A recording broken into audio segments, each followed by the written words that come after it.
Hey guys and gals, this is Mr. Death Incorporation here today to bring you Narcissu. Well, tonight, technically for me.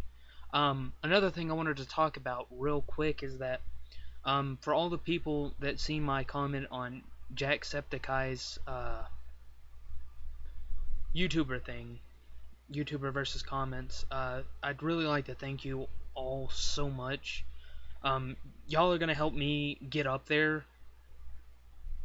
My goal isn't personally to become popular, but to actually, have people laugh because I act myself. I act goofy. Um, when I get serious in a game, I just pipe down and get all Google-eyed on it.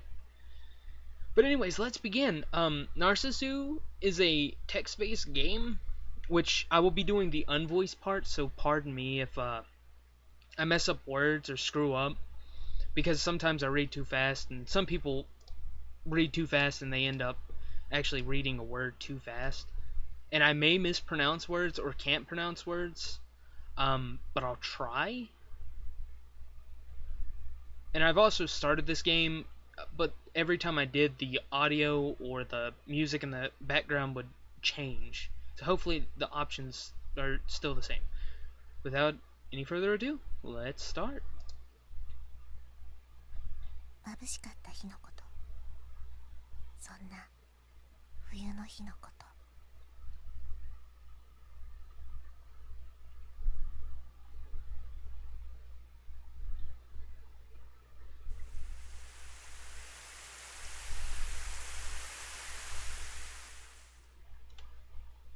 確かに幼い頃から丈夫な方じゃなかった。 Even so, I attended elementary school like all the others, and during summer breaks, I often played until I was utterly tanned. June, shortly after my entry into middle school, the day after I'd ordered my swimsuit for the use the next month, my first hospitalization. On a day just before the first semester midterms, on a day when the first drops of rain were so cruelly cold. Falling from the amidst the pure white of the overcast sky. Of course, the first time it happened, all my classmates came to visit me almost every day. And when I was released, they even came to my house on weekends to play. But that was only the first time around. Autumn into winter, winter into spring, a vicious cycle. Hospitalization, release, clinics, and hospitalization again. And before I knew it, even the classmates I once called friends turned into acquaintances, and then into strangers. As if with every changing of the seasons, I was being erased from their collective memory. どうやらいい気がしないらしい。普通に生きている人にとって私の存在ってのは、だから消されたようだった。いくつもの季節を、白い梅雨空を誰とも言葉を交わす必要もなく過ごした。私の英語の教科書は1年生の中間テスト以降まっさらな状態だった。そこで私の時間も止まったらしい。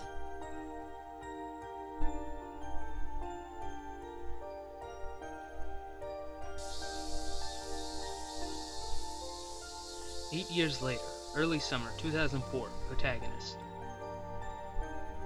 Summer, flowing sweat.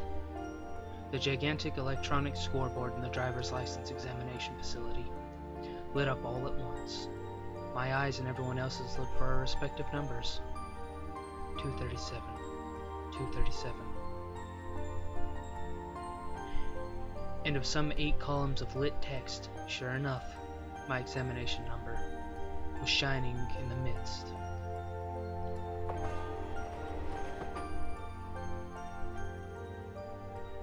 A nearly empty train car, perhaps thanks to the beautiful afternoon. Almost alone in that train car, I was heading back home from the examination hall. My left hand held a new traffic regulation handbook, and my breast pocket held my brand new driver's license. So now I've got a license as well. I muttered somewhat happily, but there was no strong feelings behind it. I never particularly wanted to drive a car. I never particularly had any motives for it. It was just that my colleagues in the Technical Institute both recommended that I at least get a driver's license. That night, when I told my parents that I'd gotten my license, they merely replied with an, "I see." And when I asked if I could borrow the car, just for a test run, they instantly and curdily said just one thing. No. Well, I didn't really want to drive the car or anything. The response was all too expected. Those were my parents for you. The next day, I awoke with chest pain and went to the hospital. Sickness and I generally had nothing to do with each other, which is why I found the ER waiting room to be utterly boring. And just when I thought they were through examining me, they ordered an X-ray and some blood tests. Then they left. And again, I was left waiting for a long, long time. I'd already polished off 3 volumes of Shonen Jump and was just about to start on a 4th one. They admitted me to the hospital right then and there. And it seemed that my new license, which still lay snugly in my breast pocket, would have to wait a long time for its turn to come.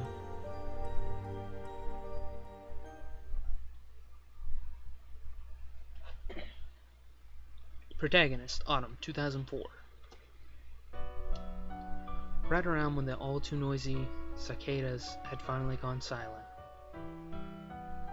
I once again found myself in the hospital, as per usual. Of course, it wasn't as if I'd been there for the entire time. I came and went, a futile cycle. My first surgery was a month before. After that, I started doing the 5-minute commute to and from the hospital by moped.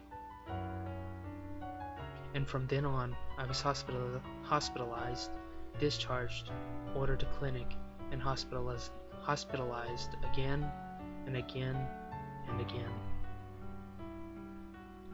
Well, I still had no clue what PET or ERISA stood for. ERISA. In no time at all, several months had already passed. As my appetite decreased, my medications increased. I could feel my own physical strength atrophying away. I kept imagining that my legs were getting thinner, but the needle of the weight scale brutally informed me, it's not just your imagination. And yet I kept looking on at myself with detached interest, as if it were happening to someone else entirely, as if I were looking at a scene on TV or the like. My mind could not grasp what had suddenly happened to my body. Nothing within me was telling me that this was real at all. And that's why, even though it was all happening to me, I kept looking on as if it were happening to someone far away. A day of winter, around when the Christmas trees had vanished from the streets, I was discharged home as a kind of year's end treat. It seemed like an exercise in total transcendence, but still, it made me slightly happy. I traveled back to a home I had not seen in a long time in the midst of a freezing rain. Strangely enough, my entire family was there. My parents, who had never so much as talked to me, came out to meet me, if with terrible stilted smiles. And my little sister, with whom I'd never had a pleasant word, had made my favorite cream stew and fried shrimp just for me.